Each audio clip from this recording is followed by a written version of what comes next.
దేవుని కృప ఎంత అధికంగా మన మీద ఆయన చూపిస్తున్నాడో, కుమ్మరిస్తున్నాడో అనే దాన్ని మనము జ్ఞాపకం చేస్తున్నప్పుడు మన హృదయాలు సంతోషించగా మానవు.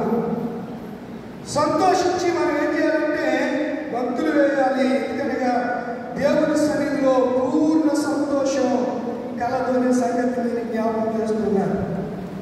నేను దిన వాక్య భాగాన్ని మనం పరిశీలన చేసినప్పుడు పలుమార్లు ఈ లూకా సువార్త డాక్టర్ లూకా గారు రాసినటువంటి 2 పుస్తకాలు కూడా చాలా అద్భుతమైనటువంటి పుస్తకాలు. ఒకటి లూకా సువార్త, 2 అపోస్తుల కార్యగ్రంథం. 2 కూడా డాక్టర్ గారు రాసినవే. ఈ 66 పుస్తకాల్లో 66 పుస్తకాలు కలిగిన ఈ పరిశుద్ధ గ్రంథం హోలీ బైబిల్లో ఒక అన్యుడు, ఇతర మతస్థుడు రాసిన గ్రంథము 2 గ్రంథాలు ఉన్నాయి. అవే లూకా సువార్త, అపోస్తుల కార్యగ్రంథం. ఆ వైద్యుడైనటువంటి లూకా గారు ఈరోజు మనకి ఇవ్వబడినటువంటి ఈ త్రిత్వంలోని 3వ ఆదివారంలో మనకి ఇవ్వబడినటువంటి సువార్త వాక్య భాగాన్ని మనము పరిశీలన చేయగలిగితే అద్భుతమైన సంగతులను అక్కడ రాశాడు. 1 తప్పిపోయిన గర్రె, 2 పోగొట్టుకున్న నాడు, 3 తప్పిపోయిన కుమారుడు అనే 3 ఉపమానాలు, 3 పారాబుల్స్ అక్కడ రాయటము మనం చూస్తూ ఉంటాం.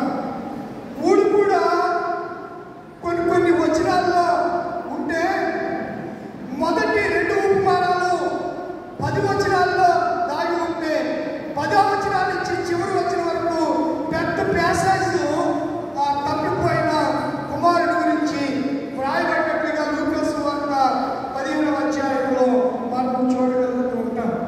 చాలాసార్లు ఈ సువార్త వాక్య భాగము ఈ వైద్యుడైన లూకా గారు రాసిన సువార్తల నుంచి మనం చాలాసార్లు ఎన్నో వర్తమానాలు వివిధ కోణాల్లో పరిశుద్ధాత్మ చేత అభిషేకింపబడిన దేవుని సేవకులు బోధించగా మనము విని ఉంటాము అనే సంగతిని నేను మీకు జ్ఞాపకము చేస్తూ ఉన్నాను. పిల్లరా, మొదటి ఉపమానంలో మనం చూస్తే సుంకరులు, పాపులు ఆయనతో కూడా భోజనము చేస్తున్నాడని మిగుల సణుకుని ఏం చేశారంట చెప్పండి. సణుకున్నారు. ఎవరు సణుకున్నది? ఎవరు? సుందరులు పాత్ర అలా ఉందండి. సుందరులు పాత్రలు సణుకున్నారా? ఈ ఇమానుయేల్ గారు ఫేస్బుక్లో 4 రోజుల ముందు అప్లోడ్ చేసి పాఠాలు అప్లోడ్ చేసి మీరు మళ్ళీ కష్టపడి మీరు బైబిల్ తీరు కదా, కనీసం ఫోన్ అన్నా చూసి మీరు ఎలా అలవాటు కదా మీ ముఖాలు మీరు చూసుకోవడం. ఫేస్బుక్ అంటే ఏంటి? మీ ముఖం పుస్తకం అని అర్థం. ఫేస్బుక్ అంటే ఏంటి? ముఖం పుస్తకం అని అర్థం. బుక్ అంటే పుస్తకం, ఫేస్ అంటే మీ ముఖం. అందులో అలా చూసుకుని చదువుతారా? ముందు ఏంటో పెట్టారా? ఆ ప్రారంభ గీతం కూడా పెట్టేయండి. ప్రారంభ గీతం, ప్రార్థన కూడా పెట్టేయండి. సంగ్రహ ప్రార్థన. ఏ ప్రార్థన? సంగ్రహ ప్రార్థన. మొత్తం పెట్టాడు. చదివారా? పెట్టి ఎవరు చదివారు చెప్పండి. చెయ్యకుండా ఒకరు కనపడుతున్నారు. బిజీ, చాలా బిజీ. కొన్ని వారం దినాలు ఒక్కరోజు 2 పాఠాలు చదివినప్పుడు పత్రిక వాక్యం, స్వార్థ వాక్యం 3 కనిపిస్తున్నారు.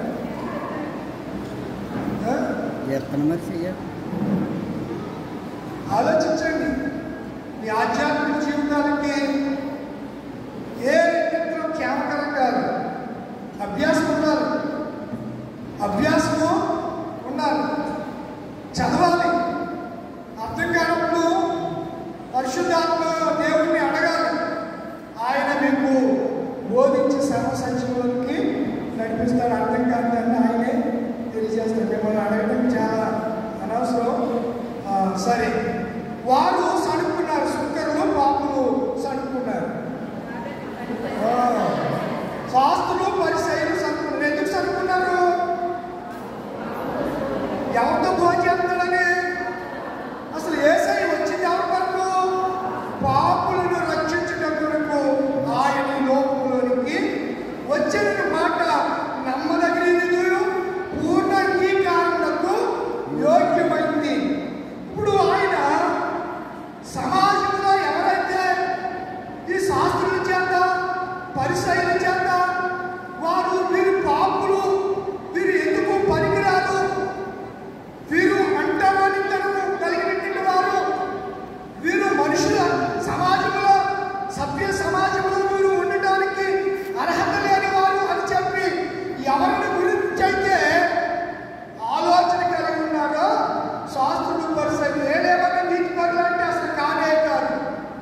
పరిసయ్యులారా అన్నాడు.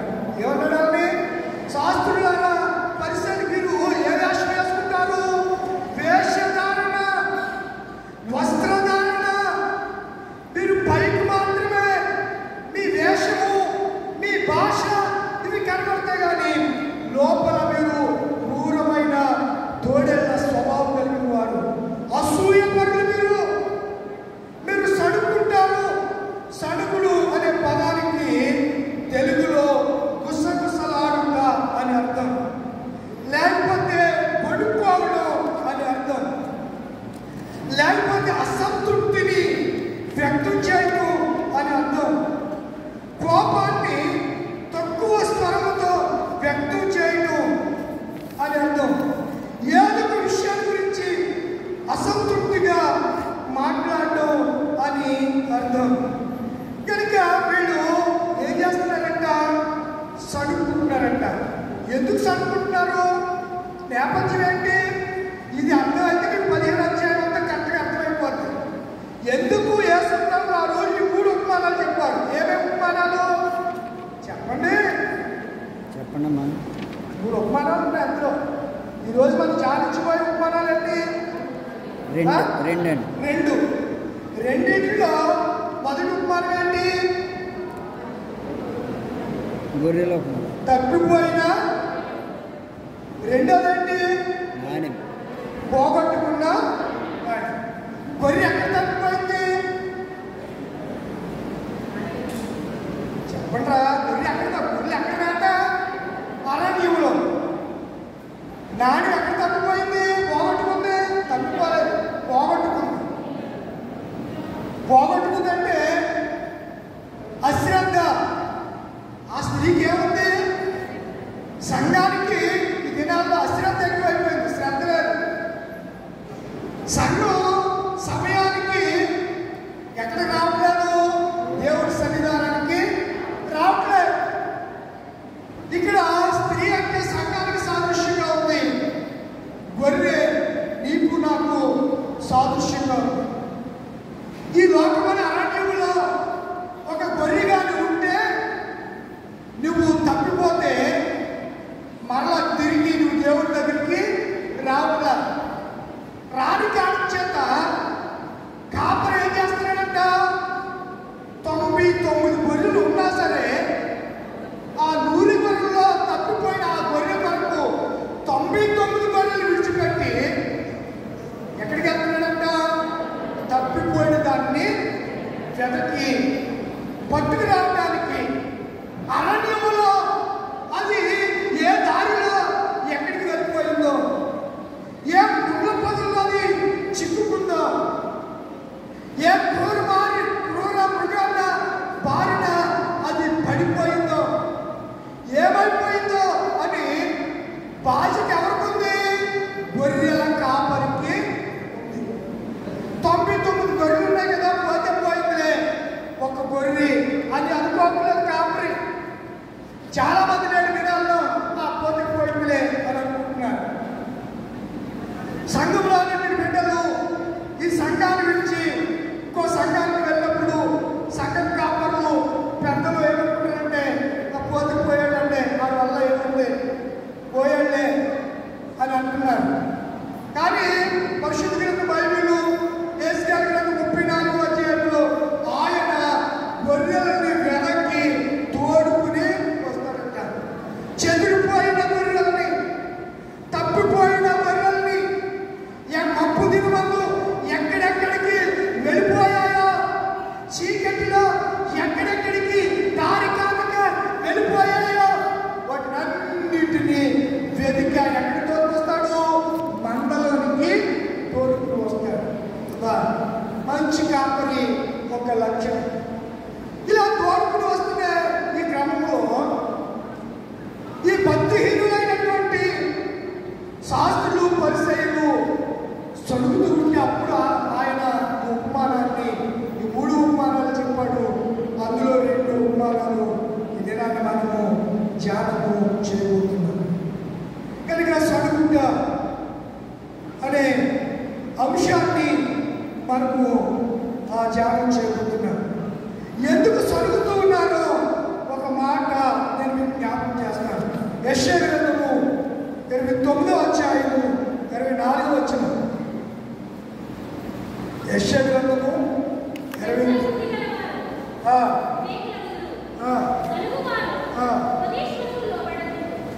అర్థమైందా?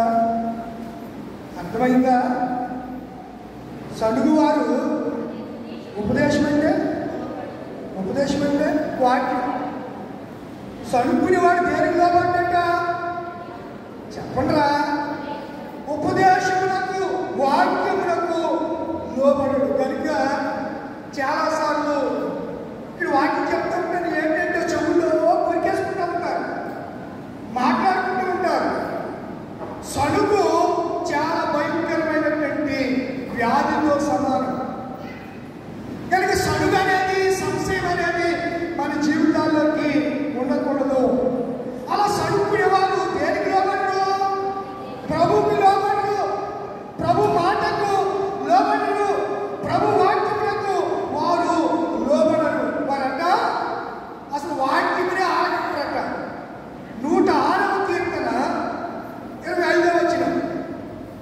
106వ కీర్తన 25వ వచనం.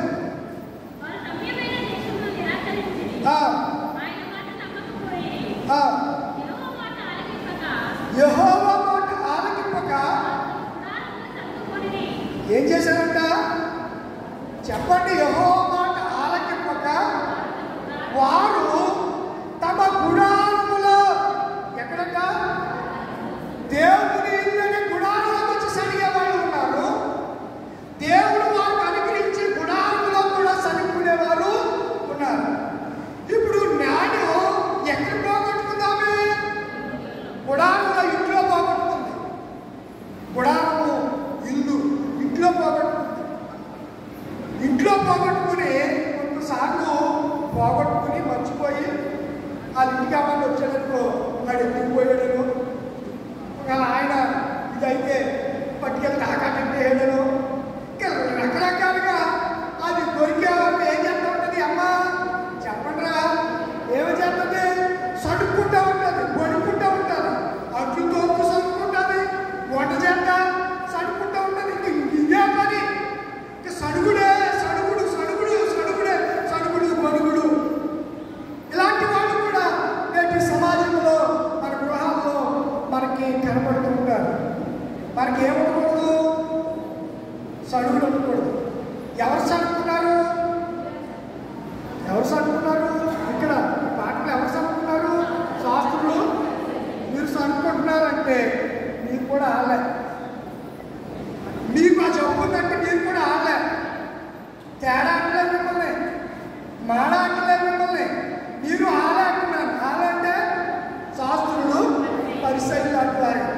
వాళ్ళకున్న జబ్బు ఈరోజు సంఘంలో ఏంటంటే వీళ్ళకి ఏదో వారసత్వంలాగా, వారసత్వ ఆస్తులు ఉంటాయి చూడండి, అలా ఒకవేళ సంక్రమించేసిందే కొంతమందికి.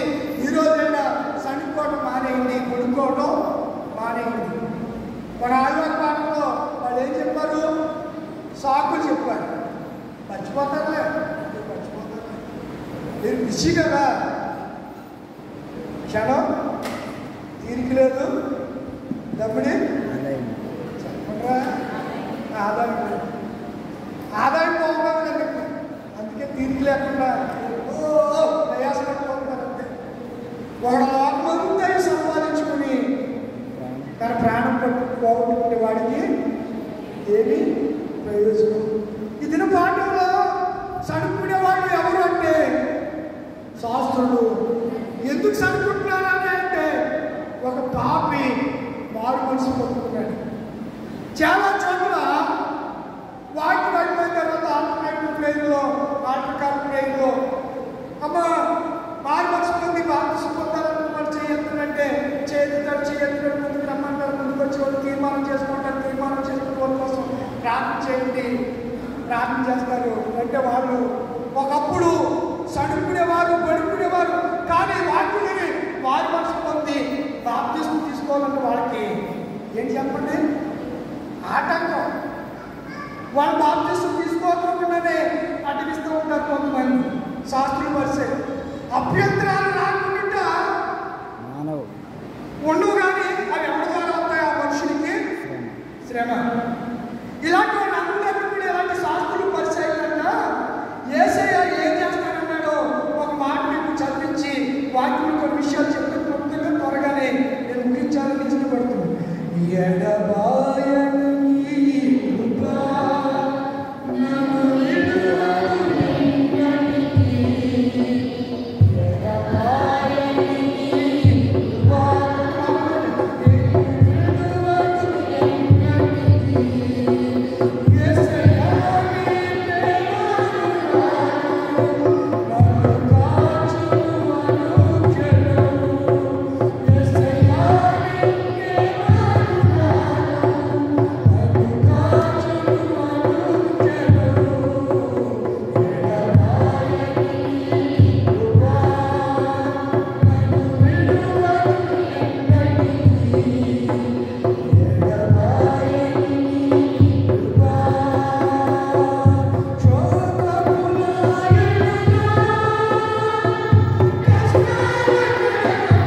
తోడైండే కృప, ఆయన కృప నిత్యము ఉండును. దేవుని స్తోత్రం కలుగును గాక. హల్లెలూయా, ఆమేన్. కనుక దేవుని కృప, దేవుని యొక్క గ్రేస్ ఎప్పుడు ఉండేది, ఎల్లప్పుడూ ఉండేది, నిత్యము నిలిచేది దేవుని కృప. దేవుని కృప నిత్యం ఉండాలి అంటే మనము ఆయన బలిష్టమైన చేతి క్రింద దీన మనసులై ఎలా ఉండాలి? దీన మనసులు అడిగి మనకి ఉండండి. ఆయన మిమ్మల్ని గురించి చింతిస్తున్నాడు. ఎక్కడ చదవాలి మాటలో? పేతురు రాసిన మొదటి పత్రిక 5వ అధ్యాయము 6వ వచనం నుంచి మనము ఆ విషయాలు చదువుతాం. కనుక నా ప్రియమైనటువంటి దేవుని పిల్లలారా, చూడండి, మత్తయి సువార్త 18వ అధ్యాయం 11వ వచనం. మత్తయి సువార్త 18. మీకేమి తోచును? ఒక మనుషునికి డిఫరెంట్గా రాశాడు. ఎవరు? మత్తయి గారు. సువార్త రాసింది ఎవరు? మ్యాథ్యూ గారు ఏం రాస్తున్నారు? ఒక మనుషునికి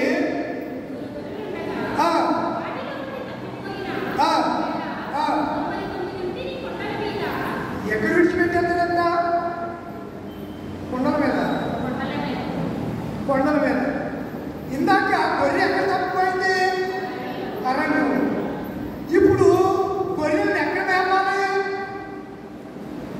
కొండల్లో, లోయల్లో, పచ్చిక బయల్లో మేపుతారు. వేటిని? గొర్రెలు. ఇక్కడ మత్తయి సువార్తికుడు గొర్రెల్ని ఎక్కడ మేపుతున్నాడంట? ఉన్నతమైన ప్రదేశంలో. ఎక్కడ? ఉన్నతమైన కొండల మీద గొర్రెలను మేపుతూ ఉన్నాడు. మీకు జియోగ్రఫీ ఛానల్ అని ఉంటుంది, నేషనల్ జియోగ్రఫీ ఛానల్. అందులో ఈ జీవానికి సంబంధించినటువంటి ఈ జంతు శాస్త్రం, జంతువుల గురించి రకరకాల జంతువులన్నీ కూడా చూపిస్తారు. అందులో ఒక గొర్రె ఉంటుంది, దాని పేరు కొండ గొర్రె అంటారు. ఏమంటారు? కొండ గొర్రె. ఈ గొర్రెకి ఆ గొర్రెకి తేడా ఉంటుంది. కొండ గొర్రెకి మామూలు మనము చూసే గొర్రెలకి తేడా ఉంటుంది. ఈ గొర్రె తత్వం వేరు, ఆ గొర్రె తత్వం వేరు. అది ఎక్కడ ఉండాలి? కొండల్లో ఉండాలి. అయితే ఒక మనుషుడు తన గొర్రెల్ని కొండ మీదకి తోలుకుని వెళ్ళాడు. కొండ మీదకి వెళ్ళినప్పుడు తప్పిపోయిందండి గొర్రె. అరణ్యంలో తప్పిపోయింది అంటే అరణ్యం దారి తిరిగి తప్పిపోయింది అనుకోవచ్చు. కొండ మీద కూడా ఏమైపోతున్నాయి? సంఘం అనే కొండలోనికి వచ్చిన తర్వాత కూడా గొర్రెలు ఏమైపోతున్నాయి? తప్పిపోతున్నాయి. ఇక్కడ ఏసాడు ఒక మనుషునికి 100 గొర్రెలు ఉన్నాయి.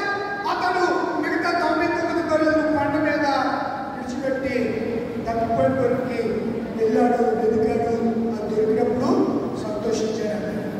అయితే ఇప్పుడు వెతికి రక్షిస్తున్నటువంటి గొర్రెలు సంతోషిస్తున్నాయి, దొరికినటువంటి యజమాని సంతోషిస్తున్నాడు. కానీ ఈ శాస్త్రులు పరిచయం ఏం లేదు, మొక్క మాత్రం వాళ్ళకి ఆమ్లెట్ అయిపోతున్నాడు.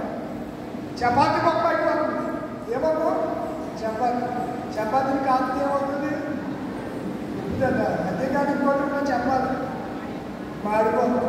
అక్కడక్కడ స్పాట్స్ వస్తాయి, నల్లగా కాలిపోయినా మంచిది. నేను ఈ మధ్యన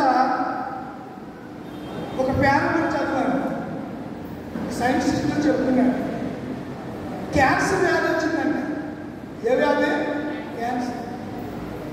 ఎందుకు వచ్చింది అని స్టడీ చేయడం ప్రారంభించాడు. వాడికి ఏ హ్యాబిట్స్ లేవు, ఎలాంటి దురలవాట్లు లేవు. అయినా ఏ వ్యాధి వచ్చింది? క్యాన్సర్ వ్యాధి. చుట్టకాల్సి పడుతుంది, తాగుబోతు పడుతుంది, తిరుగుబోతు పడుతుంది, తాగుబోతులు వస్తాయి. ఇతనికి ఎందుకు వచ్చింది అని ఆలోచించాడు. ఆలోచించి అతన్ని బాగా క్షుణ్ణంగా స్టడీ చేస్తే వాడికి చికెన్ కబాబులు అంటే ఇష్టమంట. ఏంటి? Chicken kebab. చికెన్ కబాబుని ఎలా కాల్చుతారు? చెప్పండి. బొగ్గుల మీద కాల్చుతారు. ఆ కాల్చినప్పుడు దాని మీద కొన్నిసార్లు ఏం ఏర్పడుతుంది? బొగ్గులాగా ఏర్పడుతుంది. కాలి దాంతో తింటే రుచిగా ఉండడం మొత్తం తినేయాడు. ఆ బొగ్గు అనే ఆ పదార్థం ద్వారా అతనికి ఏమొచ్చిందంట? క్యాన్సర్ వచ్చింది.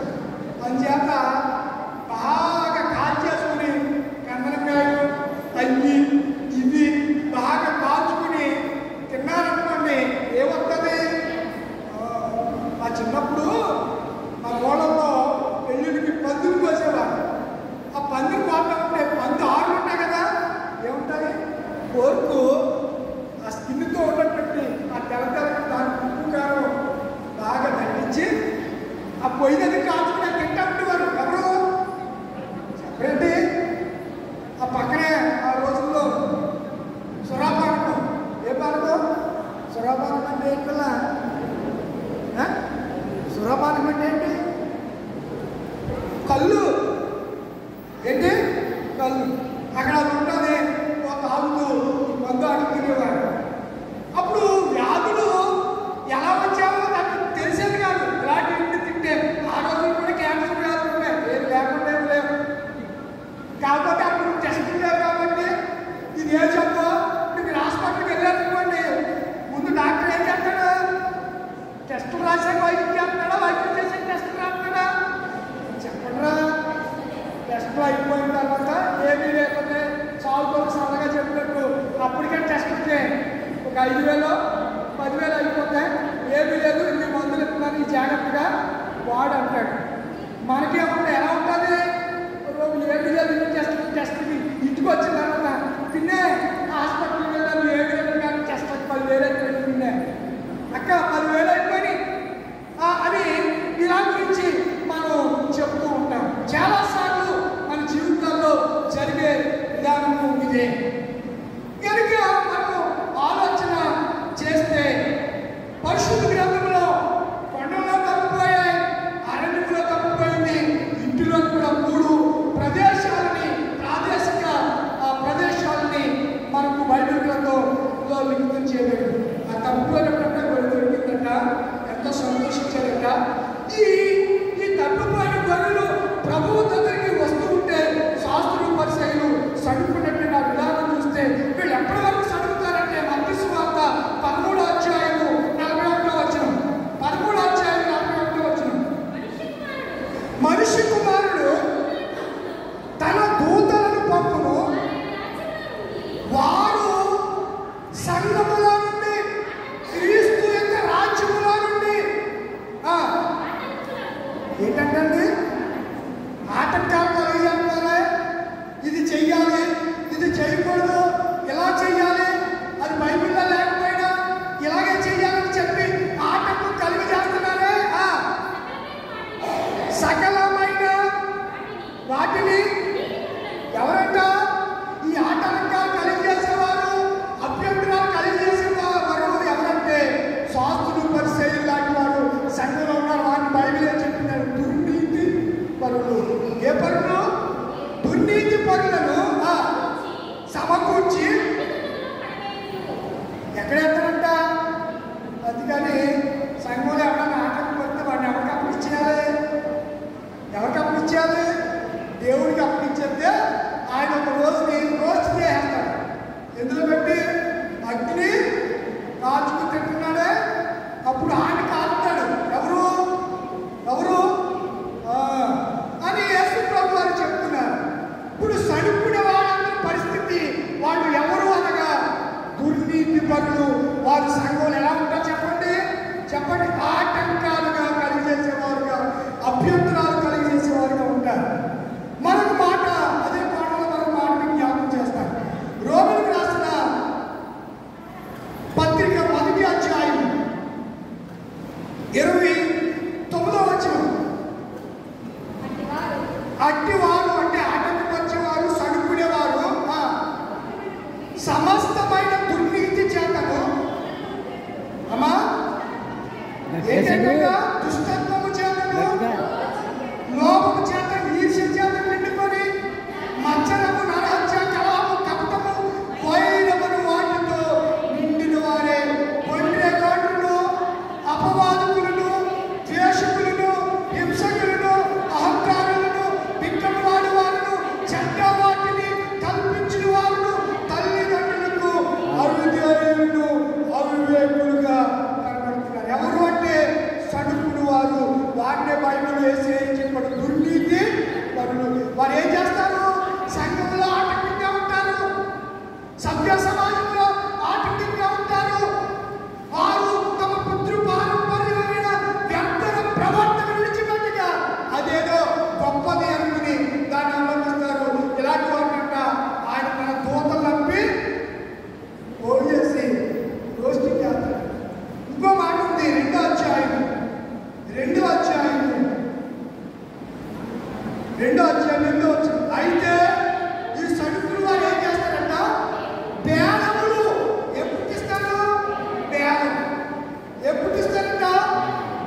వారికి, చదువుకునే వారికి, ఎవరైతే మారు మనసు పొందిన వారు మారు మనసు తగిన ఫలాలు ఫలిస్తుంటే అడ్డగిస్తారో అలాంటి వారందరి మీదకి దేవుడి కోపం రాబోతుంది. జాగ్రత్త. కనుక మీరు ఎవరి మీద సరిగారేమో ఇప్పుడు ఏం చేద్దాం చెప్పండి రా, టైం అయిపోతుంది చెప్పాలి. సడుగుతూ మాట్లాడరా మాటరా మానేయండి, సనగవద్దు.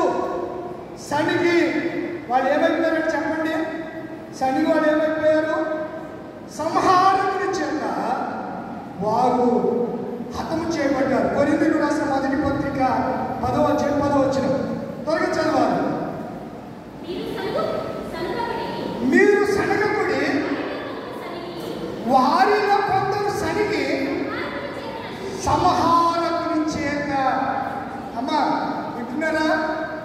మీరు మీరు మీరు సనగకుడి, వారు సనిగి సంహారకుని చేత ఏం చేయబడ్డారు? చెప్పండి, చదవండి.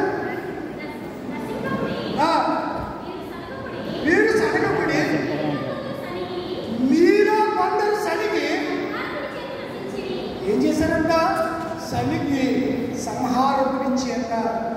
కనుక ఈరోజు మన అంశంలో గొర్రెలు తప్పిపోయి ప్రభు చెంతకు వస్తూ ఉన్నాయి. పోగొట్టుకున్న నాడు దొరుకుతూ ఉంది. ఇలా ప్రభు చెంతకు దూరం అయిపోయిన వారు దగ్గర అవుతూ ఉంటే వారు చూసి మనం ఏం చేయకూడదు? సనకూడదు. మనం వారిని బట్టి ప్రభువును ఆనందించాలి, ప్రభుని స్తుతించాలి. నిన్ను స్తుతించిన చాలు నా బ్రతుకు దినములు, నా గుండెకు నీలో నిన్ను స్తుతించిన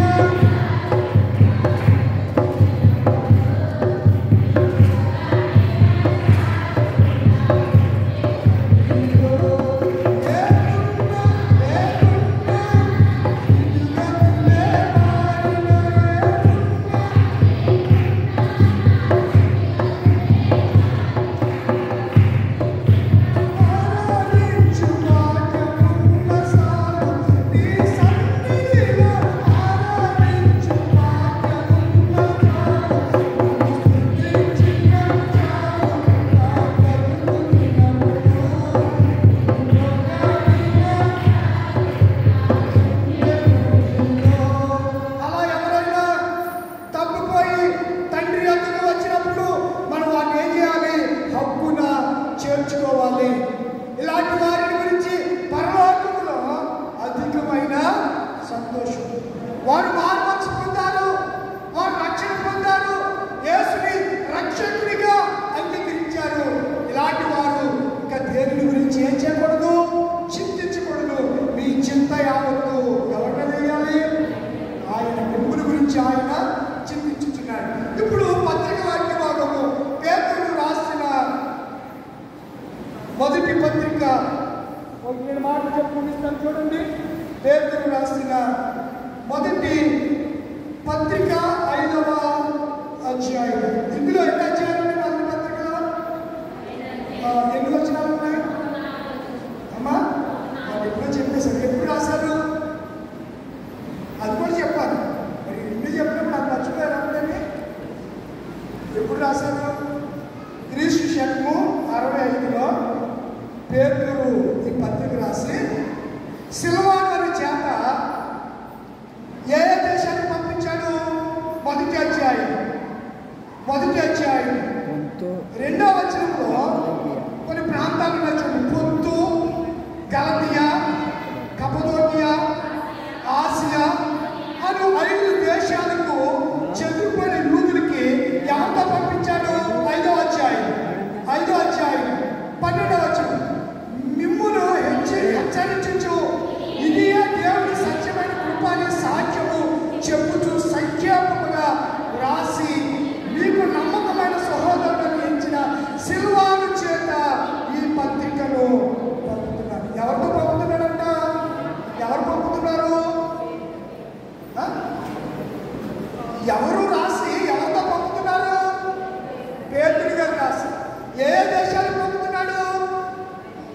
దేశాలు ఏంటి?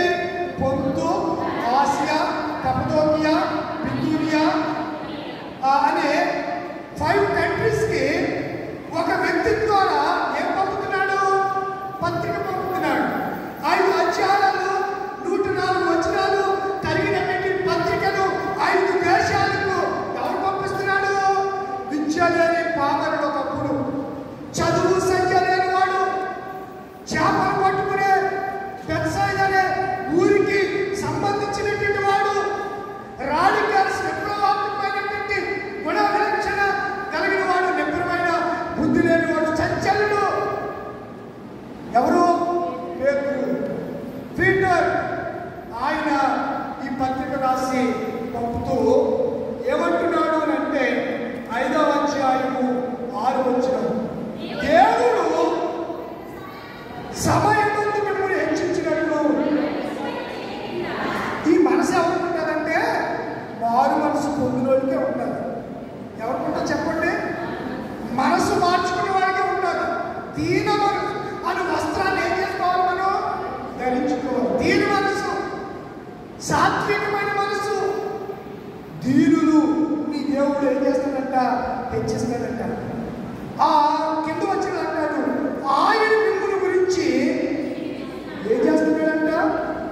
చింతి. ఎంత మంచి దేవుడవేసయ్యా, ఎంత మంచి దేవుడవేసయ్యా,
చింతలన్నీ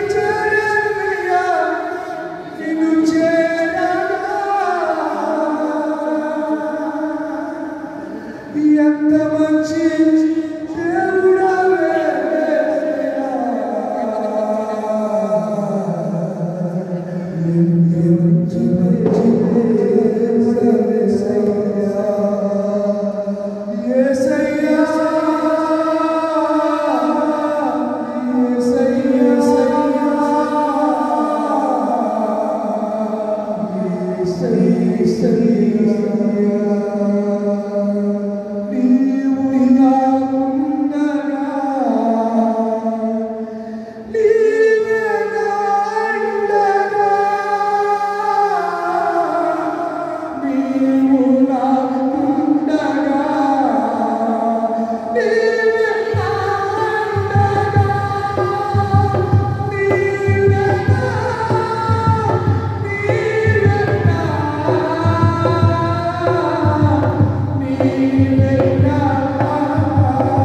హెచ్చిస్తాను. ఆయన హస్తం కింద మీరు ఎలా ఉండాలి? ఆయన హస్తం ఎలాంటిది? ఆయన బాహువు ఎలాంటిది? ఆయన బాహుబలం ఎలాంటిది? గొప్పది. ఆయన చాచిన చేతి చేతను తన బాహువు చేతను ఐగుప్తులోని ఇశ్రాయేలు ప్రజలను తోడుకుని వచ్చింది. బాహువు ఆయన హస్తము బలమైంది. ఎలాంటి చెప్పండి? హస్తం ఎలాంటి చెప్పకుండా బలమైంది కనుక ఆ బలమైన హస్తం కింద అంటే ఏమై ఉండాలంట? దీన మనసులే. నేను ఇంకొక మాట చెప్పి ముగిస్తాను. అక్కడ రాయబడినటువంటి మాట ఎంతో వచ్చిన గతంలో చెప్పాను. నిబ్బరమైన ఏ బుద్ధి ఉండాలి? చంచల బుద్ధి. బుద్ధుల్లో చాలా రకాలు ఉన్నాయి. ఇవన్నీ చెప్పడానికి కూడా అవకాశం కాదు. వాడి మనసు పుట్టినలో ఏ బుద్ధి ఉండాలి? బుద్ధి ఉండాలి. తర్వాత స్థిరమైన విశ్వాసం ఉండాలి. ఏ విశ్వాసం? విశ్వాసం చూడండి 9వ వచనం చివరి లైన్లో ఏమంటే శ్రమలను ఎరగాల్చుచున్న వారు ఎరిగి విశ్వాసమందు స్థిరులై వారిని ఎదిరించి. వారనగా ఎవరు? అపవాదిని ఎదిరించి. అయితే మనకి మంచి బుద్ధి ఉండాలి. మంచి బుద్ధి. నేను దినాల్లో మంచి బుద్ధి కలిగిన వాళ్ళు కనబడట్లేదు. కనబడుతున్నారా? విపరీతమైన నిరాశ కాదే రాదా? నిరాశ కాదే విపరీత బుద్ధి. వినాశకు సంబంధించినప్పుడు ఏ బుద్ధి వస్తుందంట?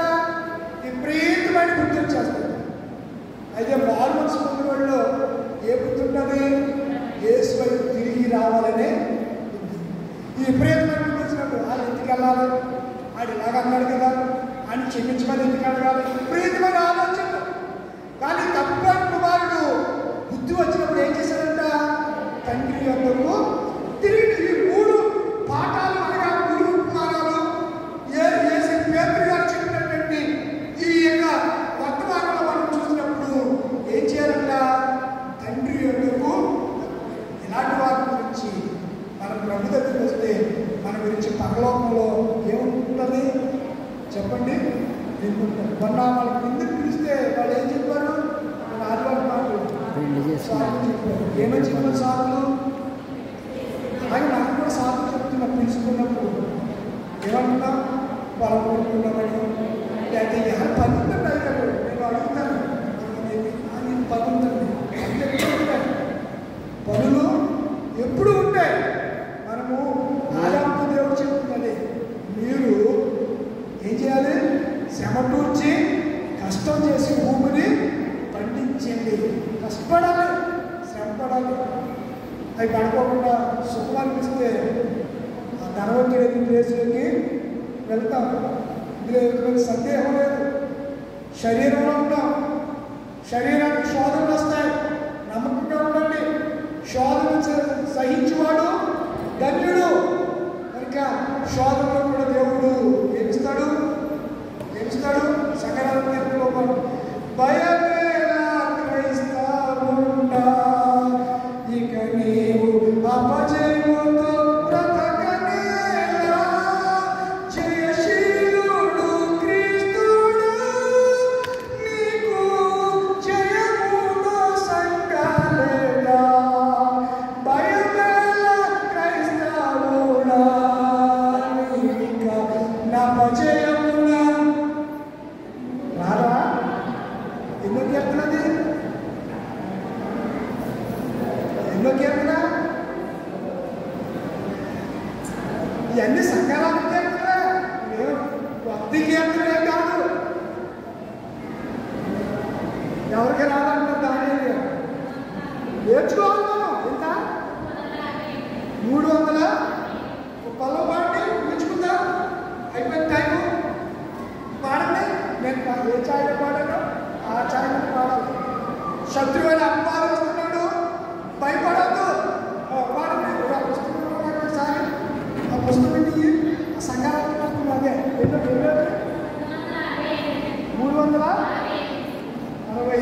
368 తీసుకోండి ఒకసారి. 368వ కీర్తన 360. భయమేలా రాసులకు రాసిన సాయి కాబట్టి అపజయమును బ్రతుకనేలా, జయశూరుడు నాకు ప్రభువు, ఇలా నీకు జయము నీచుచునుండగా. జయశూరుడు నాకు ప్రభువు, ఇలా నీకు జయము నీచుచునుండగా. భయమేలా క్రైస్తవుడా, నీక నపజయమును బ్రతుకనేలా. భయమేలా క్రైస్తవుడా, ఇక నీవు అపజయముగా బ్రతుకునేలా. జయశూరుడు ప్రభువు ఇలా నీకు జయమిస్తున్నాడు. ఆయన జయమిస్తుంటే నువ్వు ఇంకా భయముతోను, చింతలతోను, వ్యాధులతోను నువ్వు ఉంటే, సడుగుతూ సంశయాలతో నువ్వు ఉంటే, దేవుని ఇచ్చే రాజ్యాన్ని స్వతంత్రించుకురా. తిరిగిరా, యేసయ్యకు తిరిగిరా. లేచి నిలబడదాం, లేచి నిలబడండి. యేసయ్యకు తిరిగి వద్దాం. మనం ఒకవేళ దూరం అయిపోయామేమో. అర్ధ సంవత్సరం ముగించుకున్నాం, 6 నెలలు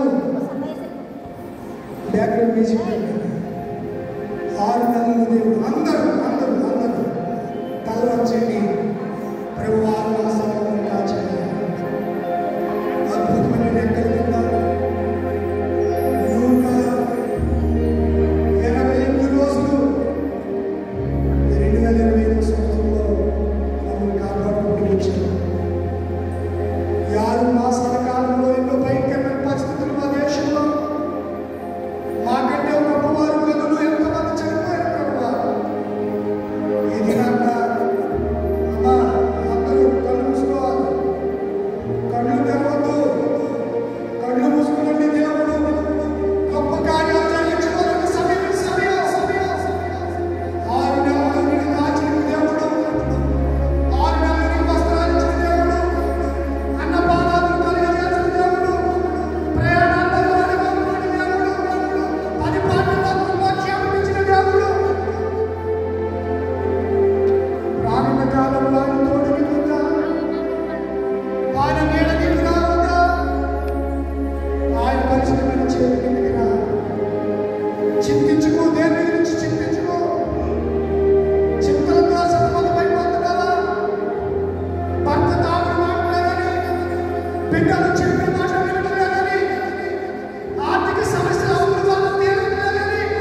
ఏ విషయంలో ప్రభుని మర్చిపోయావు?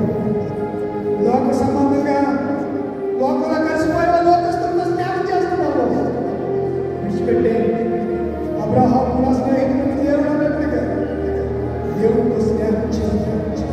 దావీదు నా ఇష్టానుసారమైన మనుషులని దేవుడు సాక్ష్యం ఇచ్చినట్లుగా దేవుడికి ఇష్టంగా బ్రతుకు ఆయన సంకల్పాన్ని నెరవేర్చు.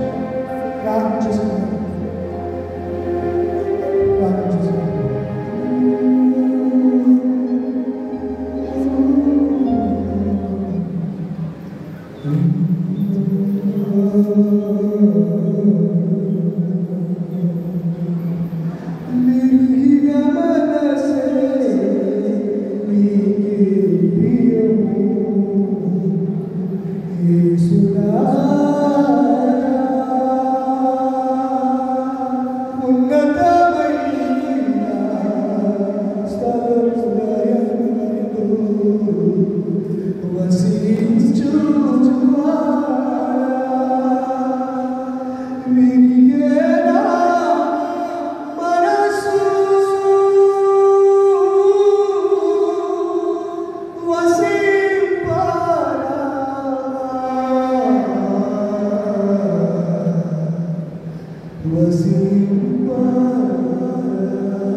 దేవునికి ఆయాసకరమైన చేస్తుంది.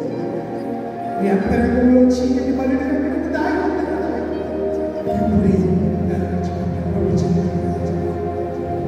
ఆయన గురించి దీన మనసు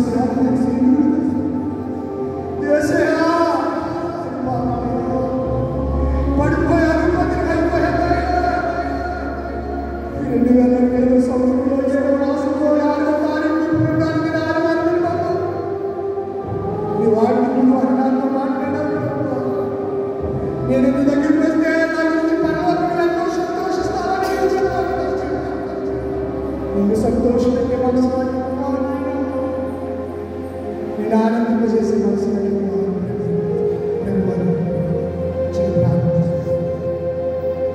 అందరూ ఒక బలమైన తీర్మానం తీసుకున్నారు.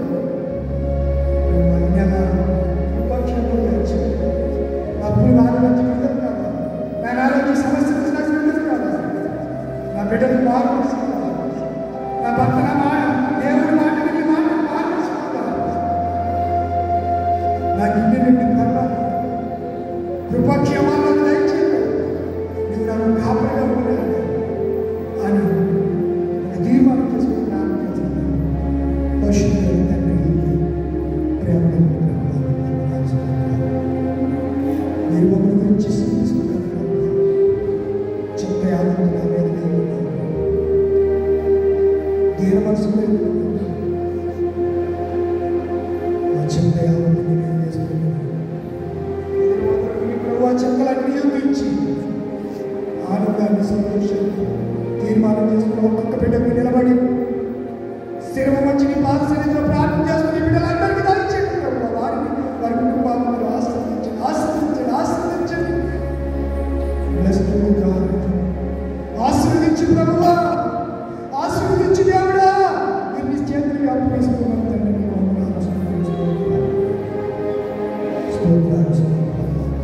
కనికరించండి, కన్ను చూపించండి, బలహీనతలోంచి విడుదల అనుగ్రహించండి, బలపరచండి. స్థిరమైన పుత్రులు సడుగుని సంహారం ఇచ్చాక వారిని ఆశించాలి. సడుగురు వారిని వాక్యంలో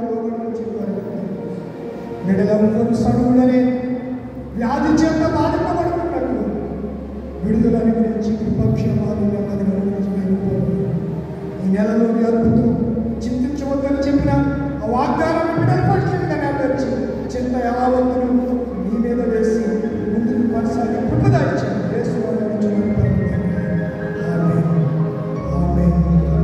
సమస్త జ్ఞానం ఇచ్చిన దేవుని సమాధానం యేసుక్రీస్తు వాళ్ళ మీద తల వరకు కావాలని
Oh